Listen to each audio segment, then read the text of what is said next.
Hello and welcome to EPLW. This is Fantasy Friday, which means we're talking fantasy football picks. Alongside me, the man they call Roz Barkley, because he goes from box to box like a, I don't know what, although the boxes are beers probably in your case, aren't they? Or perhaps maybe Giuseppe Rossi, because he can't finish his dinner.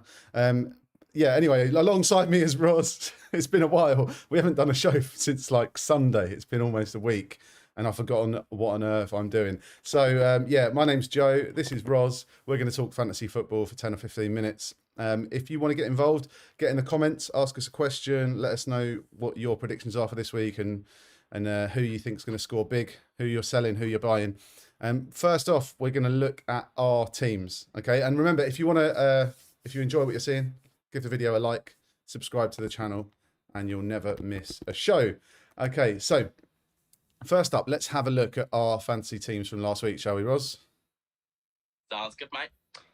Okay, we're kicking off with yours here, so I'll talk the viewers through it. Mendy in goal, got you 3 points. Bednarek, 0. Diaz 1. Justin 9. Alonso 1.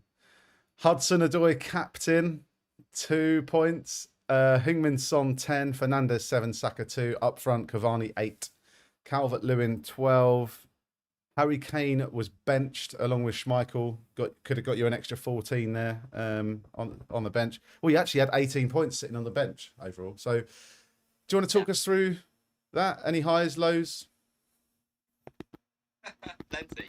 I've watched all of Tuchel's games since he took over at Chelsea. And the main two performers I felt were Marcus Alonso on the left wing, left wing back, and Callum Hudson-Odoi, who I thought was superb, and everything kind of seemed to be going through him. So I thought it was only a matter of time before he got a goal, a couple of goals, an assist. And they both started on the bench. But worse than that, they both actually came on as well. Yeah. Which is always, if you captain someone in fantasy football and they don't start, you're just praying they don't come on in like the dying minutes or whatever. Yeah. Because you want it to go to your vice captain. And if it did, it would have been Bruno Fernandes who would have got me an extra 7. Yeah, well, swings and roundabouts. I mean, I feel your pain because my team, although I chose Fernandes as captain, my points total wasn't great at all. But I also felt the pain of Alonso, Azpilicueta. They're the two big signings I was bragging about last week. Oh, I'm going to bring in a couple of Chelsea players, talked all the tactics like I knew what I was doing. But yeah, I mean, looking at my team, obviously Fernandes, Sterling and Bamford, pretty much the only performers. Watkins on the bench, what was I thinking there? Got 9 points. That maybe would have saved my week a little bit. But anyway, moving on to this game week 24. So the FA Cup has kind of knocked it all a bit off kilter, hasn't it? So many managers will have been kind of praying that their players in their fantasy teams didn't get injured. But there's actually quite a few big injuries this week. Calvert-Lewin, Luca Dean, James Justin, Michail Antonio, Ruben Diaz, Nick Pope. There's loads. So that could be very impactful for a lot of people. A lot of people might be finding themselves with 3, potentially 4 injuries there because we've got some big fantasy players in there.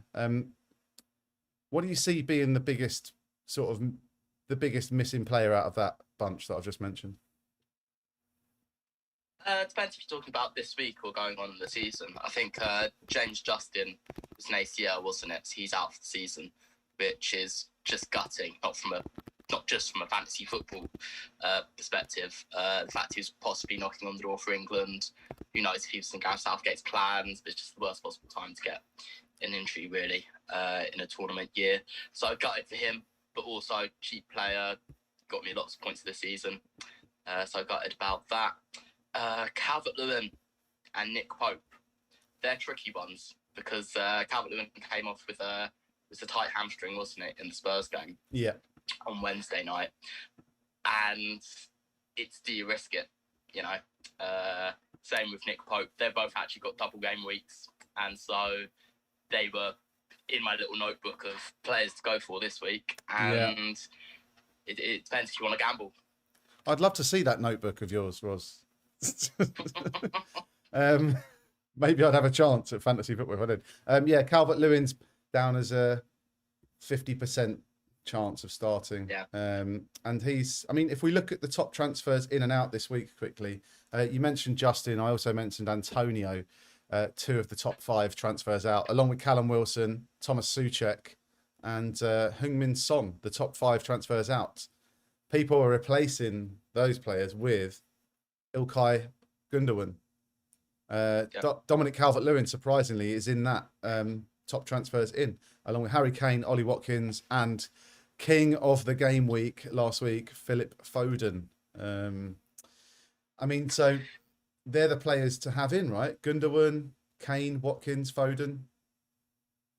It's interesting. I think it's probably the most like sort of anguish time for a fantasy football fan is when Man City have a double game week, because everything in your heart tells you that you should go for Foden, you should go for Gundogan, you should go for these players, and then there's this little niggling thing in your head going, yeah, Pep probably won't play them an Ive game. You know, Pep's like that. You never know. You never ever know, do you? And I mean, the thing is with Man City as well. I mean, you've got to look at who is starting the most because of this rotation. So you know, someone like Cancelo. Well, I don't know if he's definitely not going to play both games, is he?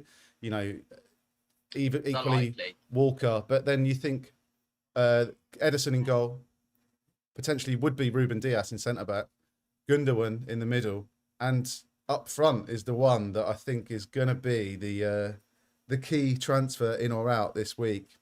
What do you reckon about Gabriel Jesus coming in, even as your captain? Wow. Big shout. I think he played well. He played well in the last game. He actually looked like a bit of a potential target man, which isn't really the way that they play. But Pep's just got so many options there. You know, he played for a large spell in that game. He played Phil Foden in a false 9.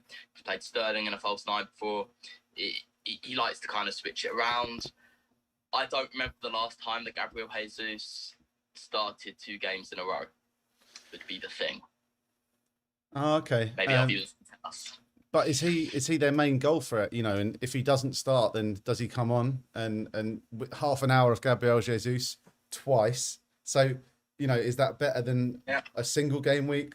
Someone else, someone else who's vying for that shirt in my team is Edinson Cavani. What do you make of that? Cavani, great shout. I've had him in my team. He scored 2 weeks in a row, 2 game weeks in a row. He just seems to be what Man United have been missing, that kind of out-and-out striker. I think his movement is up there with Dominic Calvert-Lewin, or his positioning, and just sort of striker's instinct. I would say him and Calvert-Lewin have that quality the best in the whole of the Premier League, actually. So I think Varney's a great shout, and they've got West Brom, unless I'm mistaken. So away to West Brom. Some goals there.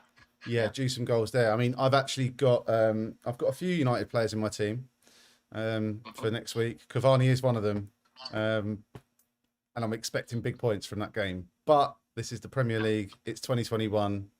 Who knows what the hell is going to happen? Okay, let's move on to maybe. We talk a lot about the double game week, but is there value in kind of not getting too hung up on the double game week and maybe focusing on those players, the likes of Man United, going to West Brom? You know, have you got more chance with a Fernandes getting you bigger points as opposed to a double game week player like Richarlison for Everton or like Ben Mee for Burnley, for example? 100%. And again, this is such a big gamble, but I think that 2 games to focus on where neither teams have a double game week is the Man United West Brom one, which we just spoke about, and also Arsenal Leeds. I reckon that's going to be end to end.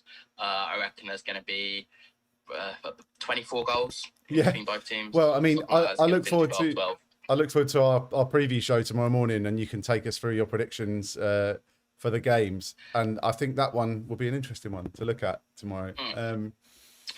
So I'd say there's still a few cheap Arsenal players there and a few cheap Leeds players there to bag you some points, and it's whether you put all your hopes in that double game week, or go for one of those 2 games where I think there's definitely points to be won there. Yeah. So I mean, who are you going to? Hypothetically, I won't ask you to divulge your team. I know it's a closely guarded secret. Roz United, or whatever it's called. What's it called? What's your team called? Southpaw United. Southpaw United. Little boxing obviously. reference. Yeah. It's just alternative. Yeah. Love it. So Box. who are you picking from Leeds Arsenal? Well, I already have the Corey De Bruyne, Emil Smith-Rowe in there. I already have Bukayo Saka in there. And I would sooner put pins in my eyes than have any Leeds players in there. So. Wow. Okay, we're going there, are we? Love it. As always, Roz bringing the love for Leeds. So, hypothetically, if you were going to put a Leeds player in, surely would it be Bamford? Would it be Dallas? If you had to put one. Dallas is an interesting one. I'd imagine he's still quite cheap, and he's actually listed as a defender, but recently has been playing as sort of number 8, really, in that 4-1 formation they like to play.